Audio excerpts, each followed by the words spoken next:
Si tu es quelqu'un qui consomme beaucoup de gras saturés comme de beurre, des crèmes, des fromages, et tu passes de 20 grammes de gras saturés à 20 grammes d'huile d'olive, n'importe la qualité, tu améliores déjà ta santé. Au début, ce que j'ai pensé, c'était de mettre le stock dans mon salon. Comme ça, c'était pas des énormes stocks. Mais pour dire, comme ça, je les vois tous les jours et je suis motivé à aller les vendre.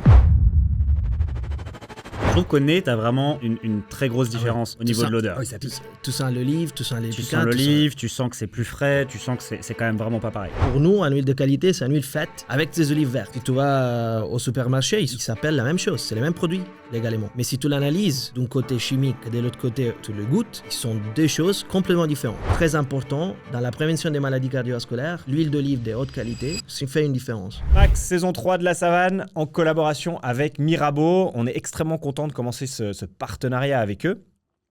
Pour plusieurs raisons qu'on va un peu voir maintenant, mais une d'entre elles était cet accès à des entrepreneurs incroyables parce qu'ils nous ouvrent un réseau vraiment de personnes et on est vraiment impatients et excités de commencer ce partenariat.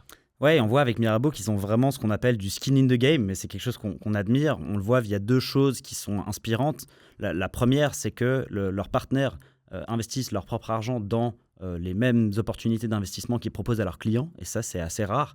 Et on voit aussi qu'ils soutiennent vraiment l'écosystème entrepreneurial et start-up suisse via leur stratégie d'investissement. Et ils le font depuis un moment. C'est une boîte qui a 200 ans. Ça fait 200 ans qu'ils soutiennent des générations d'entrepreneurs. Et quand on a discuté avec eux, ce qu'on trouvait vraiment cool, justement, c'est cette vision long terme qu'ils ont d'accompagner et de développer le marché suisse. Et ce développement passe par soutenir l'écosystème, soutenir les fondateurs, soutenir les startups, la tech, etc.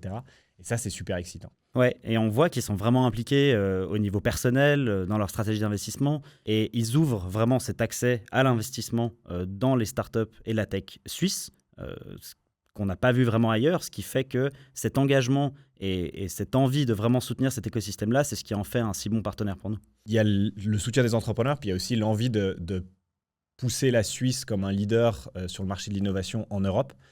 Et ça, justement, si on parle de tech, c'est extrêmement important parce qu'on doit se repositionner là-dessus et il y a vraiment une place à prendre et la Suisse est bien placée pour l'avoir. Et ils sont vraiment en train de pousser ça et c'est extrêmement intéressant pour nous, en tout cas, de travailler avec eux à ce niveau-là. Ouais, donc merci beaucoup à Mirabeau pour leur soutien pour cette saison et merci aussi à vous qui nous écoutez. C'est grâce à vous qu'on peut continuer cette belle aventure avec cette saison 3. On a beaucoup de chance de s'asseoir avec des entrepreneurs incroyables qui nous partagent un peu leur vie et leur parcours. Si vous aimez autant que nous passer ces moments avec eux, n'hésitez pas à vous abonner ou à liker ces vidéos. Nous, ça nous aide énormément, donc merci beaucoup pour votre soutien. Dans cet épisode, on a la chance d'accueillir Sergio Panzarella, le fondateur de Food for Health et de la marque Olixir, qui est une marque d'huile d'olive premium. Et avec Sergio, on a eu l'occasion de parler du marché de l'huile d'olive, qui est un marché assez peu connu par rapport à un marché du vin, par exemple. Et l'huile d'olive, c'est un produit qui est extrêmement intéressant parce qu'il y a beaucoup d'huiles d'olive différentes. Quand on va au supermarché, on ne sait pas comment laquelle acheter, qu'est-ce qui est bien, qu'est-ce qui est pas bien. Il y a des légendes autour de ça. Donc Sergio nous explique tout. Qu'est-ce qui fait une bonne huile d'olive? Comment est-ce qu'on doit choisir l'huile d'olive qu'on achète? Est-ce qu'on doit la cuisiner ou pas? Et surtout, qu'est-ce qui fait une très bonne huile d'olive? Et on a eu la chance même en live pour la première fois dans la savane de goûter à une huile d'olive. On a fait une petite dégustation avec Alex et on vous a expliqué comment on a ressenti l'huile qu'on a goûtée en live. Et ensuite avec Sergio, on a discuté de son parcours. Il a commencé chez Procter & Gamble et ensuite il a quitté donc ce poste corporate pour monter sa marque. Suite au décès de sa grand-mère, il est retourné en Sicile pour reprendre l'oliveraie qui était un peu abandonné. Il nous a expliqué toute cette démarche, toute cette histoire de retourner là-bas, de faire le processus de production, de comment monter cette marque qui est Olixir, ensuite comment faire de la croissance, comment aller distribuer cette marque dans les grandes surfaces, etc. Donc un échange hyper intéressant sur un produit physique, un produit qu'on consomme tous les jours. Pas facile de se faire donc un nom sur ce marché-là. Donc j'espère que vous allez apprécier autant l'histoire et la conversation qu'on a eue avec Sergio que nous, parce qu'on a vraiment passé un super moment avec lui et je vous dis bienvenue dans la savane. Salut Sergio. Ciao Max. Merci beaucoup d'être là, ça fait vraiment plaisir de t'avoir. Merci. Aujourd'hui, on va parler d'huile d'olive et on va commencer par te poser la question suivante et comparer un peu avec le vin, parce qu'on parle souvent du vin comme étant un produit noble, mais assez rarement d'huile d'olive. Et pourtant, c'est un produit qu'on utilise tous les jours, quand on mange, dans la cuisine, etc. Pourquoi est-ce que, selon toi, c'est un produit qu'on connaît aussi peu par rapport au vin ou même à d'autres produits qu'on connaîtrait peut-être un peu plus? Donc, je pense que il y a une grosse différence. Aujourd'hui, l'huile d'olive se développe, si tu veux, en termes de communication et marketing. Dès que le vin, c'est déjà un produit qui est, disons, brandisé. Il y a beaucoup de marketing depuis 50-60 ans. Donc, c'est vraiment lié à la puissance des investissements qu'il y a derrière.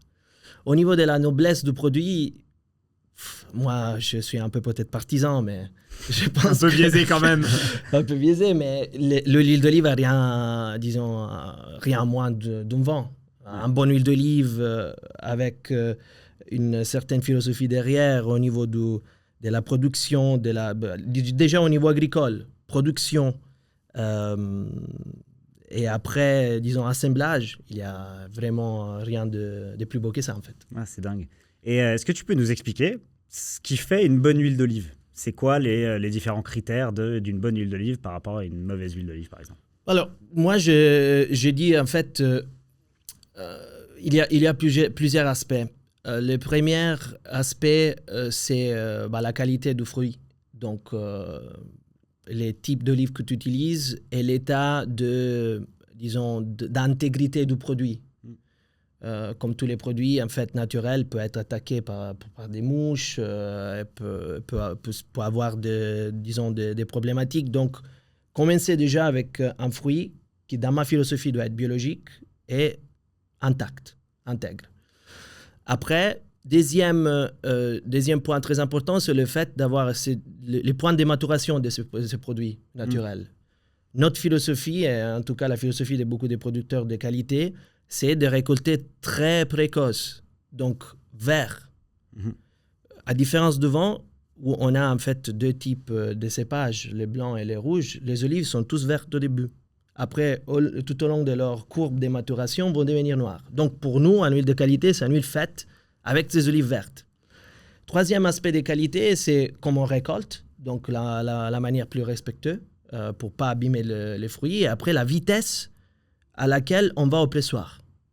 Nous, on travaille dans les 12 heures, parce que le produit, dès qu'on l'enlève de l'arbre, il commence à vieillir, si vous voulez. Donc, arriver tout de suite au pressoir, ça fait une énorme différence. Quatrième point important, c'est comme tous les presses, l'extraction, donc la qualité des machines. Et après, je dirais, point final, les filtrages. Et ça, on peut revenir après, mais en fait, quand on extrait une huile, si on ne le filtre pas, on a beaucoup de résidus qui vont rester en fait dans les liquides et ils vont commencer à abîmer, à oxyder l'huile d'olive. Donc, une bonne huile d'olive doit aussi être filtrée. Donc ça, un peu, quelque part, une huile de haute qualité. Ce sont tous des critères, je me rends compte, qui sont productifs. Après, il y a des critères qui sont plutôt dans vos mains, dans les mains des consommateurs, comme pouvoir dire si c'est un bon huile d'olive. Et là, on peut rentrer dedans si tu veux, c'était intéressant. Ouais. Juste une question, vous avez les deux parlé du vin en soi, en comparaison avec l'huile d'olive. Est-ce que dans l'huile d'olive, tu as aussi des terroirs, des entre guillemets cépages, des types d'olives, etc., qui sont utilisés et ce genre d'informations aussi? Est-ce que ça va aussi loin que ça pour finir dans ce produit-là? Je pense que ça va même plus loin que ça, en fait. En Italie, on a plus ou moins 500 cépages différents. Disons, l'équivalent du cépage. Nous, on l'appelle cultivar en italien, au type d'arbre d'olive. Donc, ça va, en fait, dans une direction de la biodiversité. Chaque terroir va exprimer quelque chose de vraiment différent. C'est à la même amplitude. Après, c'est une discussion de communication. Et là aussi, moi, je prends une approche qui est un peu spécifique à Olixir, mais les vins poussent beaucoup, en fait, la partie cépage dans leur communication, dans leur priorité de communication. Moi, j'ai toujours pris dans l'huile d'olive une route différente, plutôt une route éducative liée à la fraîcheur du produit, liée à comment on peut vraiment reconnaître un bon produit, un produit de qualité. Mais ça va assez loin, c'est la même chose. Terroir, propriété organoleptique, disons gustative et aromatique du produit, c'est vraiment assez similaire. En fait. Mais est-ce que généralement une huile de qualité, elle va utiliser un seul type d'arbre ou ça va être un mix ou c'est... Je pense pas qu'il y a... Ça dépend à qui tu poses la question. Okay. Suivant tu dis en fait un huile avec un seul cépage, disons, c'est plus qualitatif, mais moi je suis pas de cette philosophie-là. Moi je pense que, en tout cas dans notre philosophie à nous, on a 4 variétés, 4 cépages si tu veux, et chacun va amener une richesse nutritionnelle en termes de micronutriments, un antioxydant que nous on veut dans notre formule. Et de l'autre côté, aussi au niveau gustatif et organoleptique, gustatif et aromatique, on va amener un profil sensoriel que c'est ce que nous, on veut. Donc, on travaille, mais on a vraiment, disons, chacun de nos olives sont soignés au millimètre. Et après, l'assemblage, il est aussi assez spécifique. Donc, il y a les 2 philosophies. Moi, je suis plutôt pour l'assemblage des huiles d'extrême qualité, en fait. Je pense qu'à la fin, la chose plus importante, c'est la qualité de ton produit de base. Qu'il soit après un monocultivar, monocépage ou multicépage, ça vient, c'est pas vraiment la chose qui va faire la différence. Et pour rester dans la comparaison avec le vin, on en parlait un peu avant, mais dans le vin, il y a ce côté millésime, ou l'année dans lequel on l'a récolté, et de dire, on a tendance à penser qu'un plus vieux vin est meilleur. Alors, pas toujours le cas, hein, mais grosso modo, on se dit vieux vin, sur le rouge principalement, effectivement, c'est meilleur. Est-ce que c'est la même chose dans l'huile d'olive ou pas du tout? Exactement l'opposé. Voilà. Donc, alors, nous, on est, avec Olixir, on est vraiment des promoteurs de millésime en oliviculture. Ce n'est pas quelque chose que tout le monde fait. Mais nous, sur notre bouteille, c'est vraiment notre valeur principale de marquer la date des récoltes. Je vais juste montrer la bouteille et puis, vu que c'est marqué dessus, je ne pense pas que les gens verront. Exactement. Celle-là, c'est la récolte 2024. Octobre 2024. Donc pour nous, en fait, millésime, ça veut dire que toute l'huile qu'il y a dedans, ça vient d'une même récolte. Et donc, on veut informer les consommateurs finaux, la consommatrice finale, à, disons, choisir pour les finitions l'huile la plus fraîche. Donc ça va dans le... Nous, on est des promoteurs du millésime. Par contre, au niveau de la perception de qualité, ou même l'actualité de la qualité, c'est plutôt le contraire. Les vins rouges, on a la tendance à vouloir les consommer un peu plus âgés, certains cépages plus que les autres. Mm-hmm. Nous, avec l'huile d'olive, on est vraiment dans une démarche de consommer les millésimes plus jeunes, parce que c'est les millésimes qui vont avoir la plus haute densité nutritionnelle, comme tous les jus de fruits, comme tous les fruits d'ailleurs. Mm. Et deuxième, disons, va être au pic de ses propriétés organoleptiques, gustatives et aromatiques. Donc, oui, millésime, je pense que c'est quelque chose qui amène beaucoup de transparence, mais avec une approche contraire à celle de vent. Le plus jeune, c'est le meilleur, en gros, pour faire très simple. Exactement. Ouais, okay, intéressant. Est-ce qu'il y a d'autres... Ça, c'est un peu, peut-être... Tu vois, moi, je ne savais pas ça, etc. On a ces idées reçues. Comme on dit, le vin, il faut mieux le consommer vieux, etc. Exactement. Maintenant, on sait que l'huile d'olive, il faut la consommer rapidement. Jeune. Est-ce qu'il y a d'autres choses qui, toi, d'autres idées reçues qui t'énervent sur l'huile d'olive, où tu dis, ah, mais les gens pensent que X, Y, Z, et du coup, en fait, c'est pas ça, c'est complètement différent, c'est autre chose. Je sais pas, est-ce que c'est cuisiner avec de l'huile d'olive et la mettre sur la casserole et la faire cramer? C'est quoi un peu les choses qui te... Tu vois, où la plupart des gens font faux d'une certaine manière par manque de connaissances, en fait, tout simplement? Je dirais la première chose, c'est de penser ou d'avoir cette conception que toutes les huiles d'olive vierges extra, qui sont catégorisées au niveau légal dans la même catégorie de produits, sont la même chose. Parce que là-dedans, déjà, si tu vas au supermarché, ils s'appellent la même chose, c'est les mêmes produits légalement. Mais si tu l'analyses d'un côté chimique et de l'autre côté, si tu le goûtes, ils sont deux choses complètement différentes. Donc, la première chose qui, moi, je me batte en fait dans mes campagnes d'éducation, c'est vraiment d'expliquer qu'il y a des huiles d'olive vierges extra de haute qualité et des huiles industrielles. Donc, ça, c'est déjà quelque chose qui par contre, disons, les consommateurs lambda peuvent penser que c'est toute la même chose. Ça, c'est la première. La deuxième, qui après amène beaucoup d'autres choses. Mais la deuxième, qui est souvent, en fait, disons, qui s'assorte beaucoup dans nos interactions, c'est la possibilité de cuisiner à l'huile d'olive vierge extra. Et là, à nouveau, c'est un peu contre-intuitif sur un certain point, parce que nous, on dit que l'huile d'olive de haute qualité, c'est extraite à froide. Donc, je pense que c'est assez logique pour un consommateur de faire cette lien. OK, si c'est extrait à froid, ça ne doit pas être bon pour les sauter, pour la cuisine. Par contre, c'est le contraire. C'est pas le contraire, mais c'est une huile d'olive vierge extra de haute qualité va avoir une richesse nutritionnelle, ce qu'on appelle densité nutritionnelle plus élevée, donc plus d'antioxydants. Donc, il va utiliser une partie des antioxydants pour se défendre de la chaleur. Donc, il va protéger, la molécule va être plus stable. Donc, une huile d'olive de haute qualité, c'est les choix meilleurs pour la santé, pour cuisiner, pour faire tes sautés, pour faire tes pommes de terre rôties au four, qui c'est complètement contre-intuitif. C'est dingue, je savais Toi, pas. ouais, là, parce que moi, je me fais toujours engueuler en disant mais t'as pris l'huile, t'as pris la bonne huile pour cuisiner. Mais j'avais raison en fait. C'était pas parce que c'était pas parce que je voulais pas aller jusqu'au fond du tiroir et que j'étais lazy. C'est juste que j'avais raison. Après, c'est aussi une discussion économique. Oui. Mais il faut pas. Mais je pense que là-dessus, une bonne huile d'olive de haute qualité avec beaucoup d'antioxydants.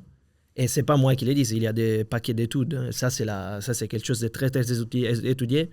C'est un excellent moyen pour cuisiner. D'un côté, parce que la molécule est très stable, mais aussi parce que tu vas quand même consommer des antioxydants. Parce que même si on chauffe, tu vas brûler une partie des antioxydants. D'ailleurs, entre 20, 30, 40% selon les études, soit en application à la maison, en four pour 30 minutes. Mais tu vas quand même garder en solution ces antioxydants qu'après tu vas boire et qui donc vont compenser encore une fois, disons, l'oxydation que tu crées quand tu cuis. C'est tout. Tu parlais par exemple du supermarché, tu vois, où il y a toute cette catégorie extra vierge, etc. Puis en fait, toutes ces huiles sont un peu dans la même catégorie. C'est quoi, est-ce que tu as des recommandations si quelqu'un veut aller acheter maintenant de l'huile, justement, il va acheter une bonne huile vraiment, etc. Au supermarché. Est-ce qu'il y a d'autres termes qu'il faut aller regarder? Avant, on parlait du timing de la récolte, quand c'est que la récolte a été faite. Est-ce que ça doit être marqué sur les bouteilles, par exemple? Est-ce que tu as un peu des techniques comme ça qui permettent de bien choisir? Alors, c'est une excellente question. Il y a un chapitre qui est c'est toute la partie gustative. Donc, pouvoir goûter. Donc, au supermarché, au moins qu'il soit vraiment une marque comme Olixier qui fait beaucoup de dégustations, souvent, tu n'as pas la possibilité de goûter. Donc, tu pars déjà avec un handicap. Donc, parce que goûter, sentir les produits, comprendre certaines choses, ça va être une des premières choses que tu peux faire pour te rassurer que tu achètes une qualité. Mais laissons ça de côté pour l'instant. Donc, dans un cas où tu ne peux pas goûter ce que tu achètes, moi, la première chose primordiale que je regarderais, c'est la présence de la date de récolte. Il y a 2 dates sur les huiles d'olive souvent. La date de récolte pour les producteurs qui font du travail de qualité et qui veulent faire la transparence. Et après, il y a une deuxième date qui est surtout les huiles, c'est obligatoire, c'est la date de consommation préférable. Ces deuxièmes dates, elle a vraiment peu de valeur parce que la loi me permet de dire, OK, moi je récolte une huile des olives il y a 3 ans. Je fais ma récolte, je fais ma production parce que je dois la faire immédiatement et je stocke cette huile de 2022 dans mon silos. Après, aujourd'hui, je le mets en bouteille. J'ai 18 mois, je peux mettre sur la bouteille 18 mois de date. Donc, cette huile-là, produite aujourd'hui, mais qui vient il y a 3 récoltes, sur les supermarchés, c'est une huile qui a 18 mois de vie. 18 ou 24, ça dépend de comme tu l'abordes. Donc, strictement, cette date de consommation préférable, souvent présente sur les 2 types d'huile, ça vous informe sur la date de mise en bouteille, mais pas sur la date de production. C'est pour ça que la date fondamentale, c'est vraiment la date de récolte. Ça veut dire la date quand on a récolté les olives et quand on a produit cette huile-là. Donc, sur un setup supermarché, première chose, je vais regarder les huiles avec une date de récolte. Il y en a au supermarché? Il y a quelques-unes qui... Parce qu'en fait, j'imagine que je me dis que ça prend tellement de temps pour aller jusqu'au supermarché. Ça, c'est une autre discussion. Ils ne vont pas forcément prendre des huiles d'olive qui ont ces dates-là, mais il y en a. Il y a, souvent, ce sont des producteurs plus artisanaux, des gens qui veulent pousser la qualité. Mais il y a. Et déjà, si vous trouvez s'il y a cette date-là, essayez de prendre la récolte plus jeune. Mhm. Donc, sachez que l'huile, les olives, on les récolte une fois par année dans l'hémisphère nord, entre octobre et décembre. Donc là, après tout évoqué, Alex, la longueur de la chaîne logistique, ça c'est un autre sujet qu'on peut aborder, mais là, situé, nous, en tout cas avec Olixir, on essaie d'arriver à la mi-novembre, 1er de décembre, avec l'huile produite à octobre, qui c'est une énorme démarche. Mais c'est vraiment notre mission, c'est ce que nous passionne, parce que, disons, c'est l'huile que les consommateurs, disons, méritent de consommer. Comme nous, en fait. Moi, je viens d'une famille productrice, donc j'avais cette mémoire de prendre l'huile du pressoir, qui est génial. Parce que tu sors, tu amènes les olives, tu sors ton produit, et le produit, il est exceptionnel. Donc, nous, on essaie avec Olixir d'amener ça. Donc, pour revenir à la question, date de récolte, après, moi, je pense qu'il y a de la valeur sur les biologiques, parce que je pense que les biologiques, c'est une garantie qu'il y a une chaîne contrôlée où il y a plus de contrôle et il y a des très hautes possibilités que le produit soit sans pesticides. Donc moi, je vais pour le biologique. Et je dirais ces deux. Après, la troisième chose que souvent on ne peut pas faire au supermarché, c'est de goûter ces produits. Mais tu peux le faire, tu peux l'acheter, goûter à la maison et après changer tes opinions après. Mais là, c'est important. Quand on goûte une huile d'olive, on doit avoir chercher trois sensations principales. La première, c'est quand on sent, on amène le produit à côté de notre nez, on doit sentir les fruités d'olive. Ça doit être très simple, dire, OK, ça c'est le jus d'une olive. Ça, c'est la première gauche de qualité. Le deuxième, c'est quand on l'amène en bouche. Et je parle d'une dégustation sans pensée ni rien. On doit apercevoir une légère amertume et une légère piquant, en fait, dans la gorge.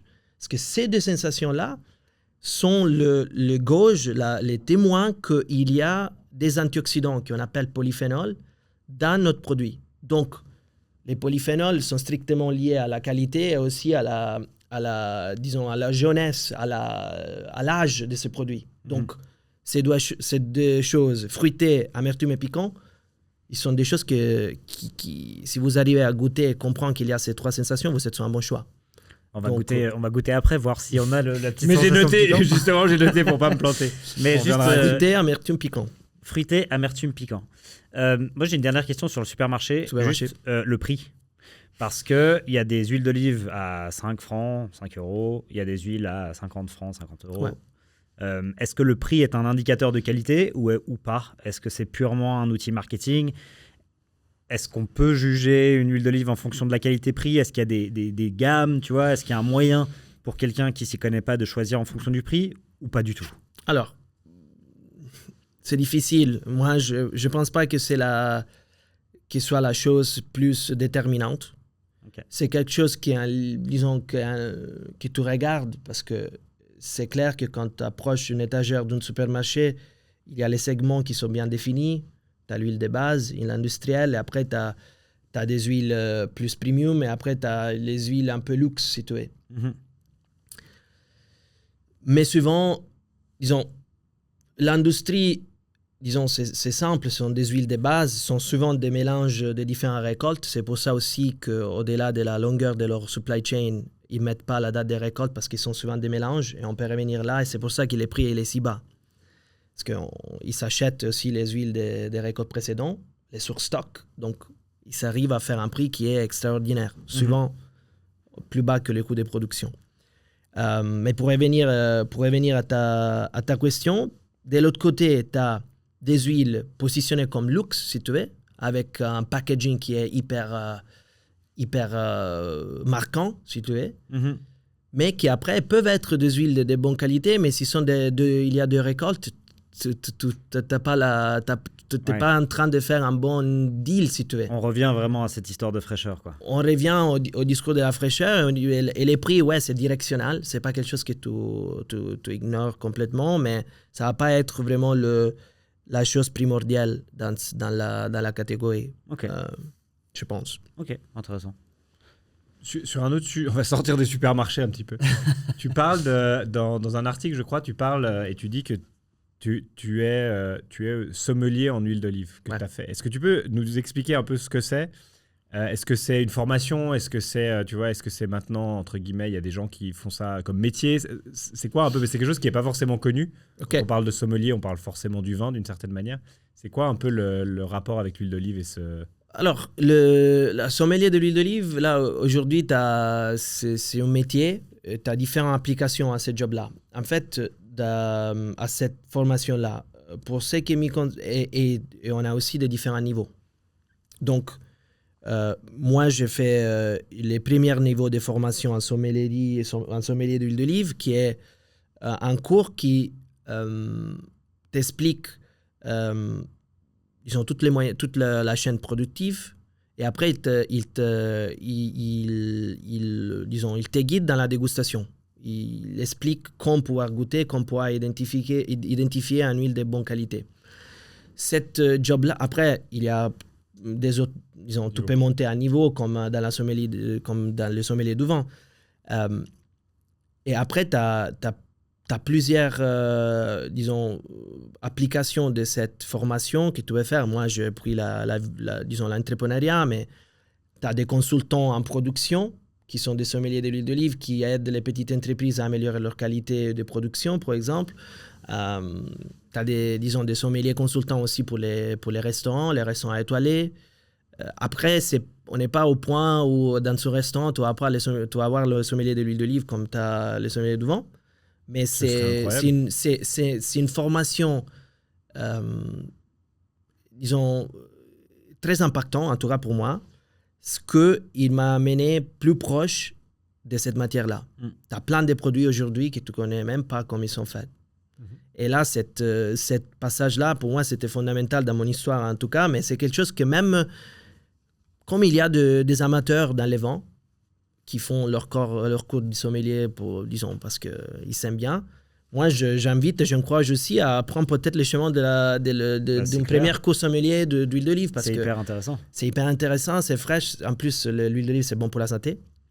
Donc, quand tu bois un tout petit peu d'huile d'olive, quand tu bois de l'huile d'olive, ça va améliorer ta santé cardiovasculaire si l'huile d'olive est bonne. Tu peux en parler un petit peu de ça? Parce que tu l'as déjà mentionné avant, le fait que l'huile d'olive, c'est un produit qu'on consomme à table et autres.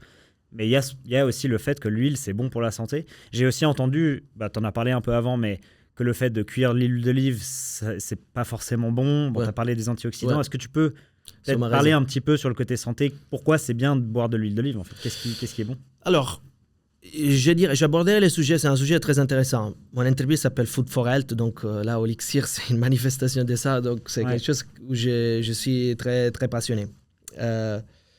Alors, il y a, je dirais, deux façons de regarder la puissance nutritionnelle de l'huile d'olive, ou l'impact que l'huile d'olive peut avoir sur la santé. La première, c'est le fait que dans l'huile d'olive, la typologie des gras, qui s'appelle monounsaturated, monoinsaturé, c'est un gras qui est beaucoup mieux que les gras saturés que tu as dans le beurre. Ouais. Donc aujourd'hui, si tu es quelqu'un qui consomme beaucoup de gras saturés comme de beurre, de crème, de fromage, et tu passes de 20 grammes de gras saturés à 20 grammes d'huile d'olive, n'importe la qualité, tu améliores déjà ta santé. Disons, ton métabolisme cardiovasculaire. Donc ça, c'est une première étape qui est, disons, au moins que l'huile d'olive soit de très mauvaise qualité. Ça, tous les huiles d'olive ont cette propriété-là et cette fonction, si tu veux. Mm-hmm. Ça, c'est la base. Après, il y a un côté plus poussé, et c'est le contenu en antioxydants, en polyphénol de chaque huile. Et là, la discussion s'ouvre. Parce que tu as des huiles d'olive qui ont 50 mg kg de ces polyphénols et des huiles qui ont 500 et des huiles encore plus poussées à 1000 mg de polyphénol. Et là, ce que la science nous a dit, en fait, et c'est vraiment validé par plusieurs études randomisées, vraiment de la science costaud, c'est que si tu consommes 2 cuillères à soupe d'une huile d'olive qui contiennent plus de 250 mg kg de polyphénol, tu baisses ton cholestérol LDL oxydé, donc les mauvais cholestérol. Et ça, ce ne sont pas toutes les huiles qui sont cette concentration d'antioxydants. Donc là, tu as un deuxième critère. Notre philosophie est toujours d'être en dessous, en fait, plus élevé de ces niveaux de 250 mg kg, parce qu'on sait que de mon grand-père à ma famille, à tous mes clients, vont avoir cet impact réductif. Il y a un petit supplément d'information très important, c'est qu'il faut le consommer de façon régulière. Ces études-là, ils sont faites sur des interventions où tu consommes l'huile tous les jours. Donc tous les jours, il faut prendre 2 cuillères à soupe d'huile d'olive. Mais même dans ta salade, même dans ta finition. Mais ça, c'est vraiment très important. Dans la prévention des maladies cardiovasculaires, l'huile d'olive de haute qualité fait une différence. Souvent, les nutritionnistes, ils vont essayer de rééquilibrer le régime de leurs patients en réduisant la partie monoinsaturée, donc beurre, fromage, crème, et en montant le niveau de gras monoinsaturés, comme celle de l'huile d'olive, l'acide oléique. Question peut-être un peu naïve. Tu disais, il y a des huiles d'olive 150, 200, 1000, etc. Comment tu contrôles ça? Comment tu augmentes ça? Si maintenant vous vouliez faire une huile, tu dis vous êtes toujours en dessus de 150, ouais. Demain vous voulez faire, je dis n'importe quoi, une huile à 1000, c'est quoi le rationnel derrière? C'est intéressant. Quand tu les fais, il y a plusieurs choses. Le cépage, voilà ce qu'on a évoqué, par les cépages, les cultivars, en fait, les types d'olives font une grosse différence. Il y a des olives qui génétiquement sont plus riches en antioxydants. Et après, tu as des autres choses que tu peux faire, en fait, au niveau du point de maturation. Donc, si tu récoltes verte, vert mûr dans le spectrum. Les olives vertes, le même lot d'olives vertes ont une certaine concentration plus élevée qui peut être 4, 5, 6 fois plus élevée que le même olive noire, ou mûr, si vous voulez. Donc, l'autre chose que je peux faire, c'est d'être plus extrême dans le point de récolte, dans le moment de la récolte. Et troisième chose, très important aussi, c'est toute la partie extractive. Les machines, la technologie que j'utilise pour extraire mon huile, ça va avoir une différence assez importante sur les taux de polyphénol. Donc, la température, très important, de travailler le extrait à froide, en fait, qui est moins de 27 degrés tout au long du processus, degrés Celsius tout au long du processus d'extraction. Mais aussi vraiment la technologie installée dans mon pressoir pour aller extraire ces molécules. Donc type d'olive, deuxièmement la partie point de maturation, et troisièmement l'extraction. Ouais, c'est hyper intéressant. Et pour faire un peu le parallèle avec ce que tu disais avant entre la différence... D'ailleurs, tu remontes ton truc. Fresco niente. Frais ou rien, on va en parler après. Du frais ou rien. Exact. Du frais, sinon rien. Ouais. Mais ça, on va... La question que j'ai, c'est sur la différence entre le processus industriel et le processus artisanal. OK. Tu as parlé un peu du processus de production avant que vous avez, vous. Oui.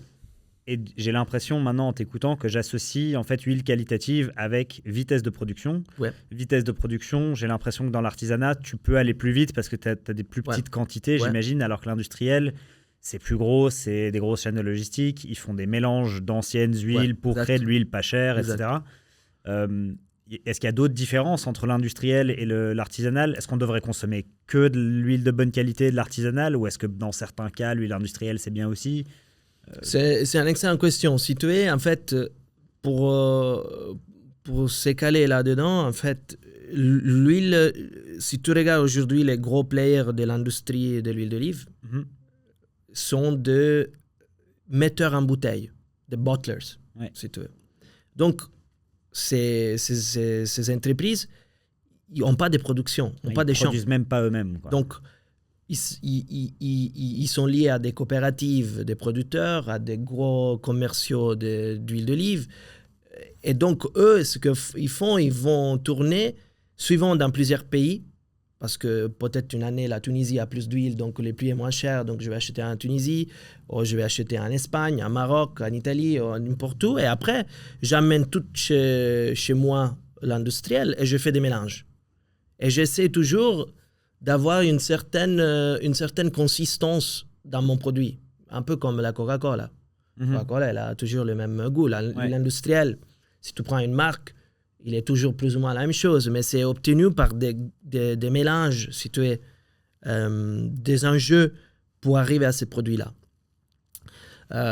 Donc là, tu as vraiment, disons, tu as la vitesse, entre guillemets, les produits, l'huile à la base, c'est fait de façon rapide, mais après, tu as tous cette partie-là d'aller acheter, aller prendre la citerne, amener la citerne dans mon pays, faire les mélanges, la refaire sortir. Donc, tu as une perte de vitesse très importante.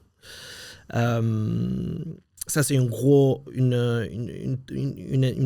différence très importante. Et l'huile artisanale, c'est une huile plutôt à chaîne courte. Et nous, en fait, on a aussi des autres producteurs de qualité, on essaie vraiment d'arriver au consommateur final. Soit avec des détaillants qui comprennent la philosophie, soit en allant directement online à vendre direct parce que la vitesse, c'est primordial. Après, sur la question, est-ce que je consomme, est-ce que l'huile industrielle est à ma place chez moi, je peux la consommer?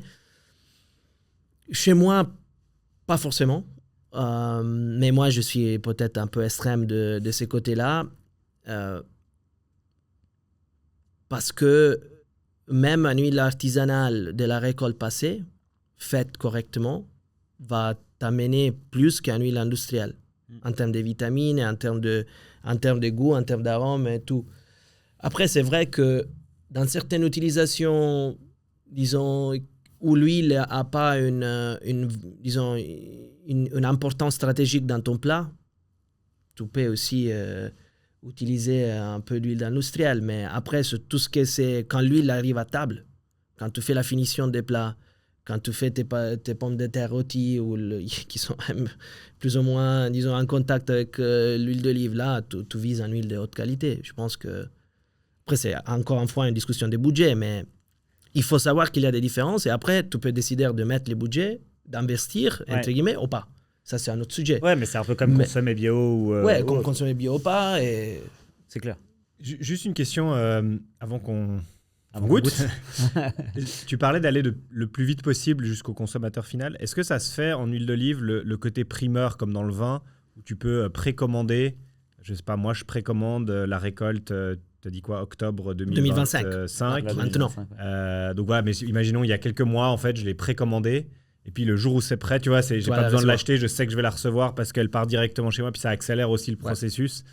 Et tu l'achètes à, tu vois, entre guillemets, peut-être moins cher parce que tu l'achètes en amont, etc. Ça se fait ça aussi, ce côté primeur? Nous, en fait, on le fait, disons, on est promoteur de ça. Okay. Nous, dès qu'on a lancé, en fait, octobre, novembre, disons, sont les mois plus importants pour nous parce qu'on produit et on amène. Donc pour nous, c'est un des initiatives principales pour nous. Il y a plusieurs producteurs de qualité qui commencent à faire ça. Okay. Donc, je pense que c'est une dynamique saine parce que tu dois, disons, t'achètes un produit qui est à son pic, qui est meilleur pour la santé, qui est meilleur pour les goûts, en fait, pour les propriétés organoleptiques. Ouais, après, on en reparlera après, mais même côté business, tu vois, tu sais qu'en octobre, tu vends, tu vois... Moi, entre guillemets, je m'abonne à Elixir et puis je sais que le 31 octobre, je reçois, tu vois, ma caisse. C'est important. Chaque année, et puis j'attends de la recevoir, et puis dès qu'elle arrive, je sais, enfin, tu vois, ça, c'est les modèles. Et tu sais que tu vas le recevoir, quoi. Et l'espoir, en fait, ce que nous, on voit, en fait, c'est que les consommateurs, la consommatrice qui a goûté notre huile d'olive au point de fraîcheur, il a envie que ces produits arrivent. Donc, disons, les succès, entre guillemets, à notre échelle, et on a beaucoup encore des choses à faire, c'est que les gens commencent à comprendre. Ils sont goûtés la première fois, peut-être chez nos détaillants, au marché, ils ont vu cette différence. Et après, là, maintenant, c'est la saison de l'huile d'olive. C'est comme la saison de la truffe. C'est la saison de l'huile d'olive. Donc, j'attends que l'huile arrive parce que ma cuisine va changer. C'est incroyable. C'est incroyable. Bon, maintenant j'ai envie de goûter Ouais, non, ça. parce que non, mais on réfléchit tellement. Moi, tu vois, je suis un touriste dans le. Ah ouais, non, on mais- réfléchit pas comme ça forcément. Et en fait, quand tu commences à réfléchir comme ça devient comme un produit. Tu vois, t'attends ton produit de saison, tu te réjouis de l'avoir, etc. Exact. Absolument. Alors, Du coup, pour ceux donc- qui nous écoutent, il va y avoir des moments de silence. donc au en Quarb. gros, on a, Alors, bon peut-être Sergio, tu peux nous expliquer, mais on a 2 huiles d'olive devant nous, donc on ne sait pas laquelle est dans quel Petit verre. Exact. verre, mais il y a une huile industrielle et ta nouvelle récolte 2025 Récolte qui vient 2025. tout juste de sortir. Exact. Et Donc là, là, on a de la chance de la goûter vraiment en en live. fait, on a 100 ml pour la savane. C'est vraiment. C'est une exclusivité, C'est là. exclusivité. Faut pas le renverser. Alors, vas-y. Alors moi, je vous dis, en fait, prenez un verre et faites une petite dégustation olfactive. Mhm. Et après, vous faites un peu les stripaggio comme vous faites avec Clément. Ouais, ok. Et vous arrêtez. Il va y avoir des bruits Et tellement après- chelous. Attends. Est-ce qu'il faut goûter dans un ordre spécial Bah, on bah, ne sait pas laquelle est dans laquelle, donc c'est à faites, nous de- faites le verre bleu avant. D'accord. Moi, sait- je vous on dis sait pas, en laquelle fait. c'est, hein. Moi, je vous dis Ça pas. stresse. Moi, je vous dis pas. Attends, je vais essayer de... Là, alors, tout plonge. Alors, moi, je vous conseille. D'ailleurs, Il y a un truc. allez en fait juste glisser l'huile sur les murs du verre. Comme ça, dès que vous mettez le nez dedans, Ça sent. c'est comme un enrobé, si vous voulez. Votre nez, c'est un enrobé des arômes de cette huile. Donc, vous allez dedans. Vous allez sentir. Là, je ne sais pas ce que vous êtes en train de sentir. Bah, mais, ça sent plutôt bon, je trouve. Après, vas-y. Après, tu fais ton stripaggio.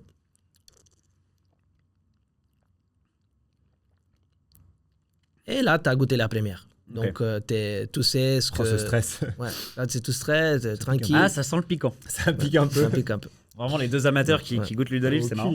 OK. On va essayer. Ok. Et là, Maintenant- vous faites la même chose avec l'autre. Et vous allez, encore une fois, mettre bien l'huile sur la Sur la le verre. paroi, sur les côtés du verre à Je dégustation. pense que les gens, je sais pas si Moi, les je gens ne voient. vois pas le. Mais c'est un verre sympa, en fait, ça. Oui, on a des petits verres. Alors voilà, On pour a ceux des qui petits- nous ah oui, écoutent, c'est vrai, pour ceux qui des nous écoutent, petits on a verres des à petits verres dégustation spécifiques. d'huile d'olive L'huile d'olive. que je ne connaissais pas. Ok. Et là, vous allez plonger le nez dedans. Ah ouais. Bon, déjà, l'odeur, ça n'a rien à voir, je trouve. Mais alors, je sens que je vais dire une connerie et tout, mais dans le bleu, j'étais là. Ça sent comme celle que j'ai à la maison. Du coup, je sais pas si j'ai raison, mais Non, mais là, tu sens... moi, c'est pas la même chose. Déjà là, après, je suis pas très bon, mais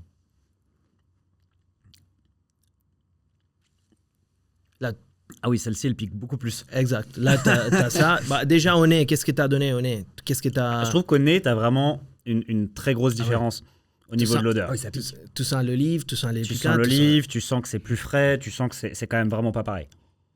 Non, mais ça pique beaucoup plus. Aussi. Plus d'antioxydants.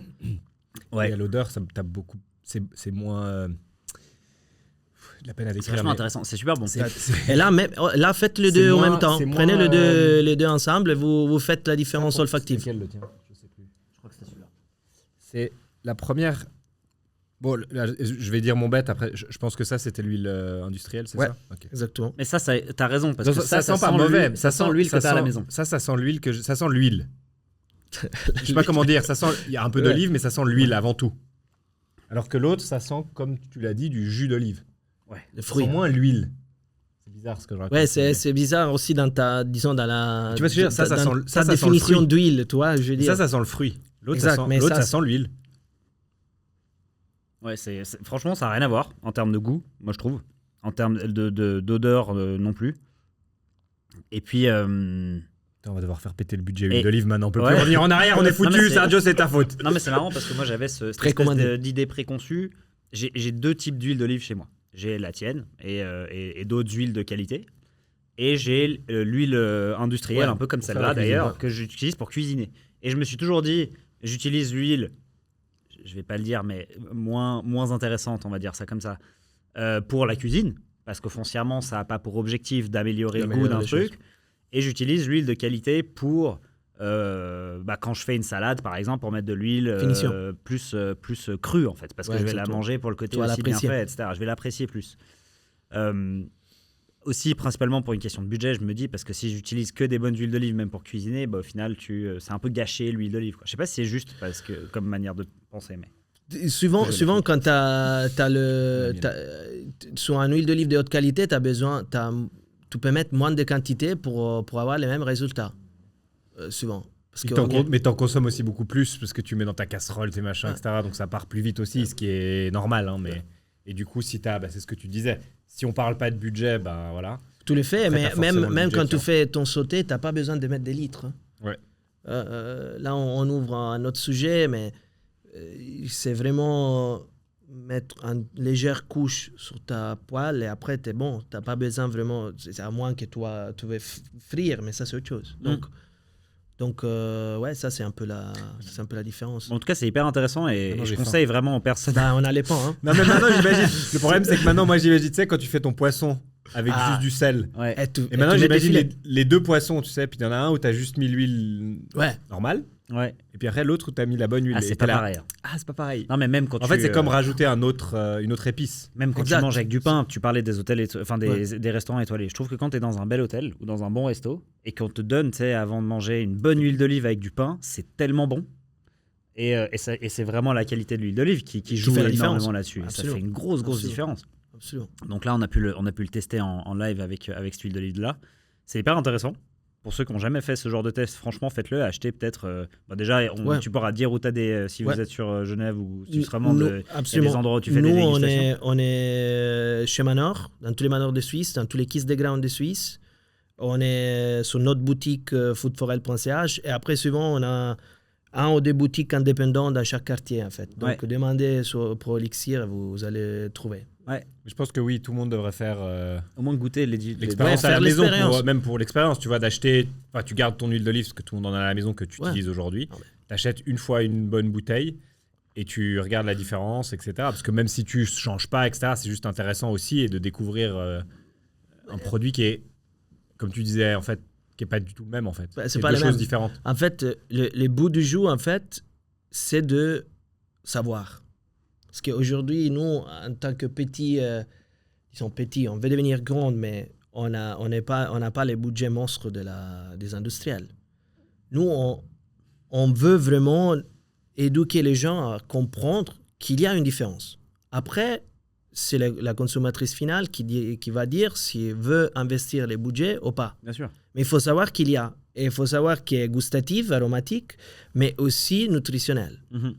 Ça... Après, chacun fait ses choix. Il y a un sujet qui me passionne, qui est le pourcentage du salaire que les familles aujourd'hui investissent dans la nourriture et dans des vêtements par rapport à il y a 100 ans.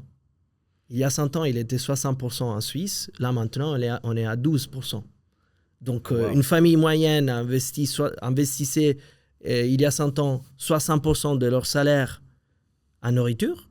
Aujourd'hui, ça, c'est 10%.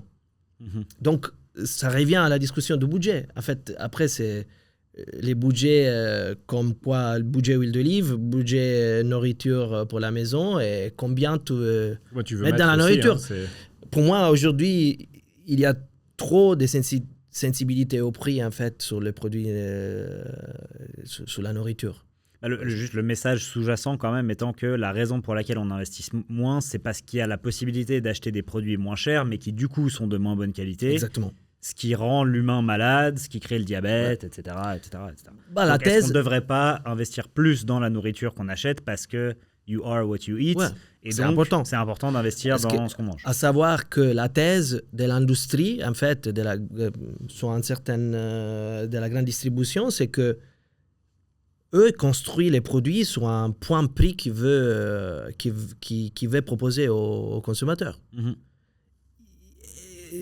Donc, il y a souvent, pour faire ces produits à ces points prix, on dégrade la qualité et la nutritionnelle et gustative. Mm-hmm. Donc, mais les prix, les bons prix, en fait, les bons deals. Mais là, c'est quelque part ça, il a tué toute la biodiversité. Là, on exagère, mais c'est une des dynamiques qui sont très mauvaises pour la planète aussi. Ouais. Donc Donc, plus de conscience dans les plats, dans la nourriture, c'est très important et comprendre qu'il y a des grosses différences entre les produits industriels qui ont un certain prix et les produits artisanaux qui ont un autre prix, mais qui amènent aussi beaucoup d'autres choses. Mhm. Mais là, je suis pas sûr. Si on rentre dedans, Ouais, je pense on fera une V2 Ouais, ça, juste sur le. c'est un juste sujet sur qui le- est passionnant. il y a beaucoup à discuter de Ouais, ça. c'est clair. Oui, puis il y a Mais- surtout un manque de. Enfin, je le dis même pour moi, un manque de connaissances Ouais. de l'autre côté, qui doit être assez frustrant pour Absolument. toi d'une certaine manière. Parce que les gens sont pas forcément au courant, comme tu dis. Ouais. Tu sais pas, en pour fait. communiquer, il Et faut. il y a de l'éducation à faire. Pour communiquer, il faut du budget. Mhm. Il faut avoir des ambassadrices, ambassadeurs sur les points de vente pour faire comprendre. Ça coûte. C'est un investissement assez important. Ouais. Donc, Toi, donc, Olixir, aujourd'hui, c'est une huile italienne. Toi, tu es sicilienne, basé sicilienne, pardon. Toi, tu es basé en Suisse. absolument. C'est quoi aujourd'hui le positionnement que tu prends par rapport à ça? Est-ce que c'est purement italien, mais aujourd'hui, toi, tu es en Suisse, donc tu le fais depuis ici, mais ça reste 100% entre guillemets italien? Ta vision, c'est d'aller, j'imagine, ailleurs qu'en Suisse à un moment donné. C'est quoi un peu le mix entre les deux pays aujourd'hui? Moi, j'aime bien dire que mes racines, en tant que personne, aujourd'hui, et aussi notre business, nos racines sont en Sicile, mais notre corps, notre tronc, il est ici en Suisse. La production, elle est en Sicile. C'est une des régions qui est excellente pour les olives. Et nous, on a maîtrisé notre chaîne logistique pour faire une huile d'énorme qualité. La Suisse, moi, j'étais ici pour mon histoire, mais c'est un pays qui m'a accueilli un peu et qui, moi, je me sens un peu suisse. Je vais prendre la nationalité bientôt. Mais l'idée, c'est que l'impact, l'entreprise Food for Health et Elixir aujourd'hui ont beaucoup d'impact ici en Suisse. Et c'est intéressant parce que on est un de très peu d'entreprises supportées par, par la Confédération, par l'État de Genève, sans un produit suisse. Et ça, c'est un des organisations qui aident les startups, en fait. Mhm. Et eux, ils ont décidé de nous supporter parce que même si il n'y a pas de production suisse d'huile d'olive, les Suisses, l'huile d'olive, c'est les plus consommés sur les marchés. Donc, leur ligne de raisonnement, c'est que nous, on fait de l'approvisionnement de qualité pour la région, qu'il soit Genève ou la Suisse. On fait beaucoup d'éducation au consommateur final à l'utilisation de l'huile d'olive de qualité qui a un impact positif sur la santé cardiovasculaire et autres. Et trois, on a des emplois ici sur Genève. Donc, pour nous, en fait, on reste une production sicilienne, mais avec un impact. On n'est pas un importateur des produits. On est quelqu'un qui est basé ici, qui veut développer les marchés suisses et des autres marchés, mais c'est une entreprise qui a un impact concret, qui est ancré sur les territoires suisses. Local, ouais. Ouais, exactement. Et on va au marché Carouge. On a plusieurs, occasions d'interagir avec la population aussi, avec les dégustations, les ateliers de dégustation, et tout ça. On va parler du business, mais avant d'arriver à ça, on peut peut-être parler un peu de ton parcours, justement, pour savoir un peu comment t'en es arrivé là. T'étais chez Procter & Gamble. Ouais. C'est comme ça que t'es arrivé en Suisse, je crois, si je Exactement. dis pas de bêtises. Exactement. Est-ce que tu peux nous expliquer un peu cette phase de ta vie, Absolument. ta vie chez Procter, ce qui t'a ramené ici et un petit peu comment c'était de bosser là-bas? Alors, brièvement, en fait, situer des gros parties dans ma vie. Première partie corporative, deuxième partie entrepreneuriale. La partie corporative, moi, je pars de Sicile à 19 ans pour aller étudier à Milan à l'université Bocconi. Je fais mon bachelor là-bas. Après, j'ai fait 6 mois en fait aux US à Boston, où j'ai eu en fait le fil. Mes collègues à l'université étaient prêts à aller travailler. Par contre, nous en Europe, on fait le bachelor, après on fait les masters, et après peut-être, en tout cas en Italie, c'est comme ça. Donc moi, je me suis dit, OK, mais avant que je fasse plus de masters, je vais aller me salir les mains, je vais aller toucher la chose. Et donc, je me suis dit, je cherche un stage après le bachelor avec une entreprise qui pouvait m'apprendre. Et P&G, c'était vu, en fait, elle est encore à ses réputations et confirme ses réputations comme l'université du marketing. Donc, je me lance, je commence en Italie dans les ventes et après, j'ai l'opportunité de joindre le quartier général ici à Genève. Ma carrière internationale commence. Et donc, j'ai touché à plus, toujours dans le brand building. Après, j'ai transitionné de vente à marketing. J'avais la responsabilité pour plusieurs marques de la construction des marques, sur brand building et business management. Et j'ai touché des marques comme Ariel, Pampers, donc vraiment household, maison. Et après, je fais les parfums. En première, une marque sicilienne de parfums qui s'appelle Dolce & Gabbana, qui était en licence chez P&G. Et après, mon dernier job, j'avais la direction marketing pour tout ce qui c'est fragrance de Gucci. Donc, carrière internationale, c'est un domaine, c'est un environnement très, très stimulant. Moi, j'ai énormément appris. Je pense que je ne serais pas là où je suis sans avoir ces 8 ans d'expérience dans une entreprise comme ça. Après, on peut rentrer dedans sur quoi exactement les outils que j'utilise maintenant dans mon entreprise. On va en parler un petit peu. Pardon, je t'ai coupé. Non, vas-y. Et après, il y a la deuxième partie qui est entrepreneuriale. Mais on y arrivera. En fait, justement, donc on va en parler en comparaison à ton business, mais un jour, il y a le décès de ta grand-mère. Qu'est-ce qui s'est passé à ce moment-là dans ta tête? Alors, disons que moi, 2017, je suis déjà un expatrié plus ou moins depuis 20 ans. Donc, je me sens un peu un objet externe de la Sicile. En fait, je sens cette nostalgie, je me sens un peu éloigné, je vois ma famille, mes grands-parents qui vieillissent, mes parents qui vieillissent. J'ai un peu ces sentiments-là. J'avais déjà ces sentiments-là. Et dès le départ de ma grand-mère, ça a augmenté un peu plus ça. Il a monté en fait en volume. C'était vraiment la première perte de quelqu'un de très proche que j'ai vécu. Et là, j'ai commencé un peu à me questionner. Ce que je peux faire quelque chose, je vais me rapprocher.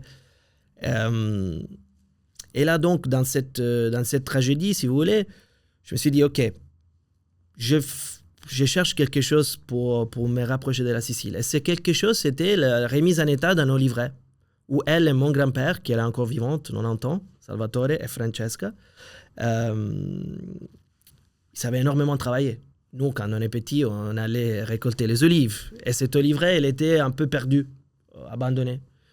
Donc, je me suis dit, OK, mais essayons de remettre la famille ensemble autour de la récolte. C'est le moment en octobre où tout on descend partout, en fait, parce que la famille, c'est aussi un peu éparpillée, on redescend, on fait les récoltes. Donc ça, c'était un peu au début ce qui m'a poussé, et aussi un peu l'idée de dire, OK, j'aide un peu mon grand-père à rebondir, entre guillemets, de la perte de sa femme.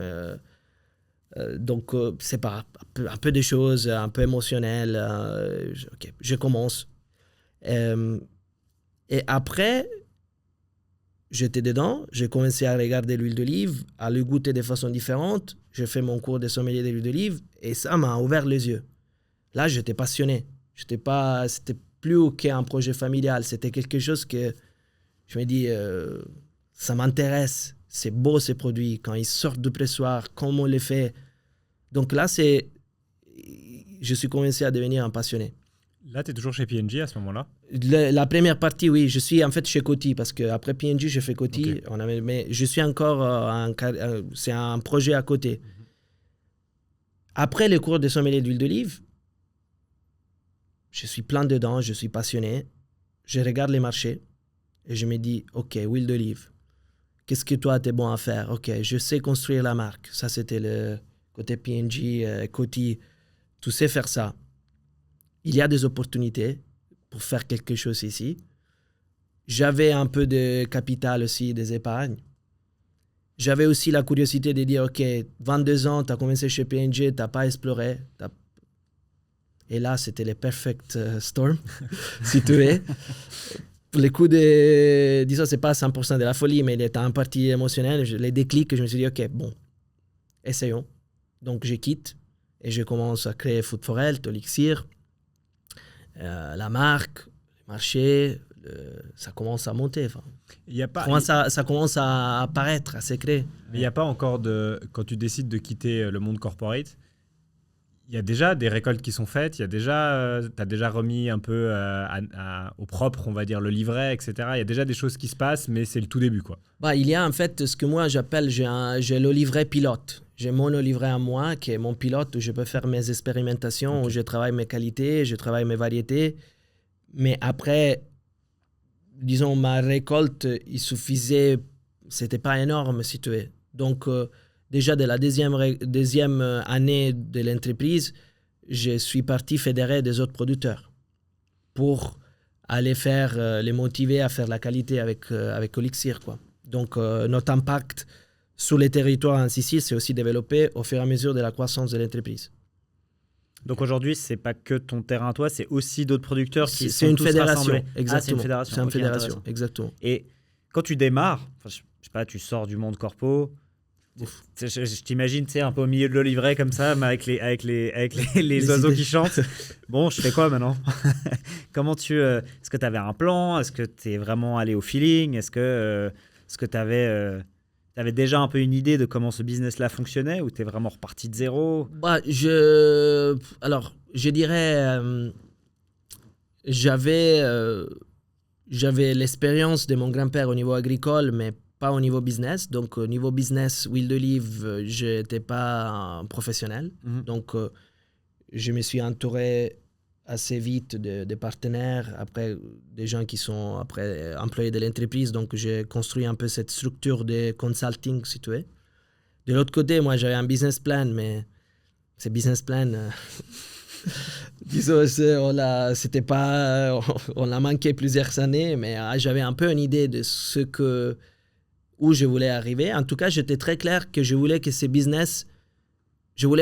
faire de ces business quelque chose d'important, que moi je pouvais y vivre. C'était pas pour moi quelque chose d'à côté, c'était vraiment, je vais le faire grand et le pérenniser. Après, la chose qui m'est manquée, en fait, à l'époque, c'était comment on y arrive, combien de capital, quel marché, combien de bouteilles, il y avait beaucoup de choses qui m'échappaient, mais j'avais quand même une vision. J'avais la vision des marques très claire, qu'est-ce que je voulais que Olixir était pour la consommatrice, et j'avais aussi un peu l'idée de comment aller les développer, mais c'était très initial. Et le choc est énorme. Il y a cette histoire que tu racontes que je trouve assez intéressante, et j'aimerais essayer de comprendre ce qui se passait dans ta tête à ce moment-là. Tu as les premières bouteilles qui sortent. Tu me dis si je dis, mais je l'invente aussi dans ma tête. Tu as les premières bouteilles qui sortent. Tu n'as pas commencé dans un garage comme Steve Jobs, mais tu as commencé au marché. Exact. Et donc, tu as ces premières bouteilles. Tu sors de P&G, on va faire exprès l'extrême, mais costume, cravate, P&G, corpo. Tu sors de là, X temps après, tu te retrouves au marché de Carouge avec ton tablier à vendre tes bouteilles d'huile. Il se passe quoi dans ta tête à ce moment-là? Est-ce que pour tous ceux qui ont vécu d'une certaine manière, de vendre, alors pas forcément au marché, mais de vendre ces trucs, c'est dur, quoi. Et de te prendre cette claque, ah mais j'étais bien avant quand même, j'étais peinard dans mon bureau, il y avait l'air conditionné. Là, je suis au marché, les gens ils veulent pas mon produit. Tu vois, qu'est-ce qui se passe dans ta tête à ce moment-là? Il y a un côté fan et un côté plus sérieux. En fait, la première, ce que toi tu parles d'un marché, pas d'une garage. En fait, il y a aussi une cave dans l'histoire. C'est la cave de mon appartement, de chez moi, en fait, où j'ai stocké mes premiers arrivages. Mais il y avait encore un truc plus extrême. Au début, ce que j'ai pensé, c'était de mettre le stock dans mon salon. Comme ça, c'était pas des énormes stocks. Mais pour dire, comme ça, je les vois tous les jours et je suis motivé à aller les vendre. Après, c'était un peu fou, en fait, ça, mais c'est significatif. Après, je me suis dit, c'est pas pratique, je vais les mettre à la cave. Mais Ça pour dire que j'étais quand même déterminé à vendre. À la fin, la chose la chose plus importante et sur laquelle je pense avoir bien fait au début, c'est de vraiment essayer de vendre ces produits. Donc les marchés des Carouges, c'était vraiment les pilotes, quoi. Tu vas comprendre si tu vas vendre ces produits. Si ces produits, si les consommateurs apprécient comment on les vend, c'était vraiment une salle, comme aller à la gym, pour moi. Ça, c'est le côté, disons, histoire. Côté changement de vie, c'est énorme. En fait, il y a plusieurs aspects qui sont peut-être intéressants. Les premières, c'est que tu as toujours cette comparatif de comme tu es maintenant et qu'est-ce que tu avais avant en termes de salaire, bonus, personne, team, pouvoir. Là. Et ça, c'est vraiment c'est un sujet au début de chaque jour entre toi et toi-même. Pourquoi j'ai fait ça? Comme tu disais, j'étais bien là. Donc, tu dois sortir, en fait, tu dois essayer de changer cette habitude de juger tu dois changer le système de valeurs, en tout cas dans les premières des années, auquel tu évalues ton succès. Donc, et là, c'est facile à dire, difficile à faire. Et c'est un sujet qui aujourd'hui, après 6 ans, c'est encore d'actualité. Mais ça, c'est vraiment les premières shifts, c'est de dire, essayer de changer les systèmes de valeurs.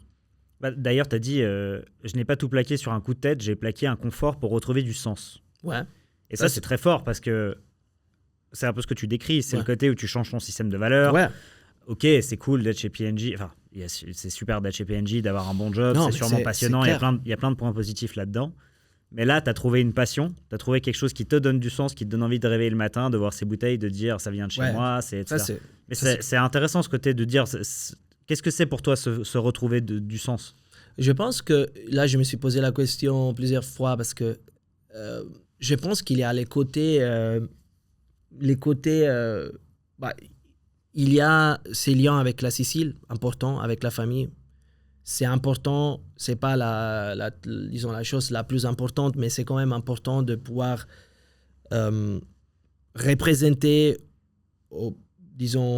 présenter ta famille, ton produit, ta région. Donc ça, c'est motivant. Mais la chose que je pense est encore plus motivant, c'est les côtés créer quelque chose. Donc, pouvoir vraiment créer, pouvoir expresser, de pouvoir mettre dans quelque chose et créer, le voir et voir ce que ça donne, quoi. Mm-hmm. Donc, encore une fois, c'est un peu différent que le côté corporatif, mais c'est de voir ces projets, en fait, qui partent du marché et qui grandissent. En fait, chaque année, on a organiquement grandi et on a grandi la production, l'équipe, la présence, la distribution, et ça, c'est hyper motivant aussi. Donc je dirais création, orgueil, si tu veux, entre guillemets, et deuxièmement, le côté voir cette évolution. Moi, je suis quelqu'un de quand même assez drivé, assez compétitif, si tu veux, donc, si vous voulez. Donc, ces côtés de pouvoir voir cette évolution, c'est très, très important. Ouais. Surtout d'un produit de qualité qui, en plus, est bon pour la santé. Donc, il y a aussi il y a pas du mal bonheur aussi, quelque part, aux gens. Quand tu parles d'essence, je pense qu'il y a un sens, en fait, de se rapprocher à quelque chose, à faire les choses un peu avec les mains, si tu me passes la métaphore. Et pouvoir construire quelque chose qui est strictement lié à toi. C'est pas le cas d'une grosse multinationale.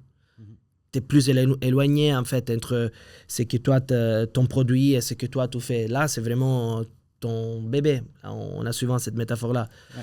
Et après, il y a un deuxième aspect, et c'est très important, c'est que pour des raisons aussi personnelles, j'étais en train de m'approcher au même moment à toute la partie nutritionnelle.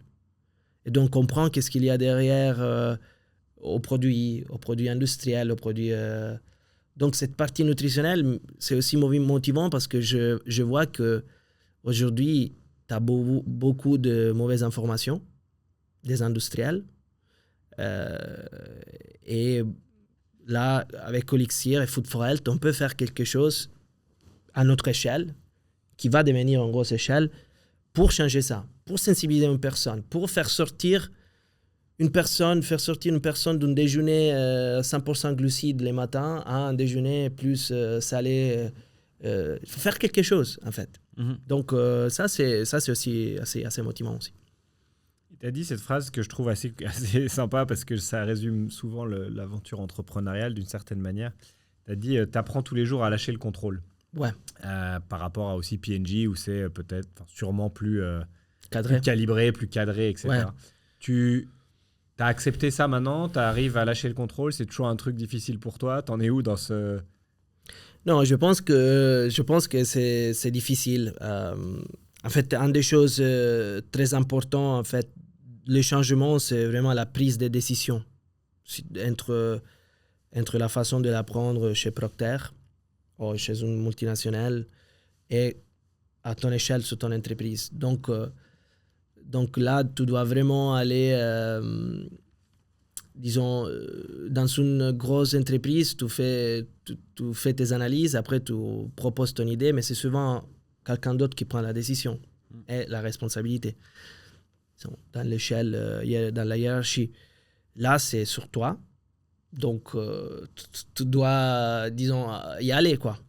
Donc là, c'est toujours un sujet, vouloir contrôler, vouloir maîtriser, vouloir planifier, vouloir être sûr que tu fais la bonne chose. Mais tu as beaucoup plus de pragmatisme et de tendance à l'action, si tu veux, qui est vital pour l'entreprise.